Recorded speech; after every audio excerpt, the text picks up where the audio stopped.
ভালো দিন আমরা যে ধরনের ছবি বানিয়েছি সেই ছবিগুলি কিন্তু পশ্চিমবাংলার বাণিজ্যিক ছবি হিসেবে উঠে এসেছে। 2015-16 সালের পর থেকে কোথাও একটা সেই ধরনের ছবির প্রতি আমার মনে হয় যে মানুষের একটা ফাটিক তৈরি হয়, বা সেখান থেকে পশ্চিমবাংলার দর্শক ভীষণভাবে পারিবারিক ছবির দিকে চলে যেতে থাকে।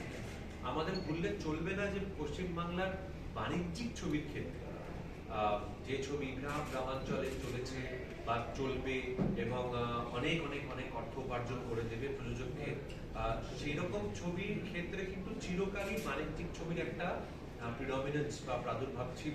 সেটা আমি যদি 80-90-এর দশকে আমি যদি স্বপন সাহা, অর্জুন চৌধুরী, অনুপ সেনগুপ্ত এদের কথা ভাবি, যে ছবিতে ইনফ্যাক্ট সেরকম অনেক ছবিতে বাংলাদেশ থেকে রাজ্জাক সাহেবকে অভিনয় করেছেন, আলমগীর সাহেবকে অভিনয় করেছেন, সেই ছবিগুলিও কিন্তু পারিবারিক ছবি ছিল। পশ্চিমবাংলায় চিরকালই কিন্তু অ্যাকশন ছবির থেকে পারিবারিক ছবি চিরকাল বেশি চলেছে।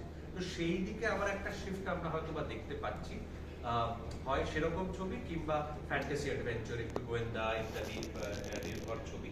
তো আমার মনে হয় যে এটা একটা ফেজ, যে ফেজটা চলছে এই মুহূর্তে, সেই ফেজটা পরিবর্তন হওয়ার সময়টাও কিন্তু আস্তে আস্তে এগিয়ে এসেছে, এবং সেই ফেজটা নিয়ে সচেতন থাকতে হবে আমাদের নির্মাতাদেরই।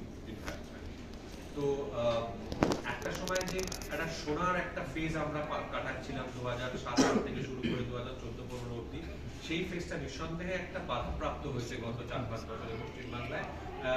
এবং এই সময়টাই কিন্তু সঠিক সময় নিজেদের পুনরাবিষ্কার করা বা রিইনভেন্ট করা, যাকে আমরা ইংরেজিতে বলতে পারি। তো সেইটা করার চেষ্টা চরিত্র এই মুহূর্তে আমরা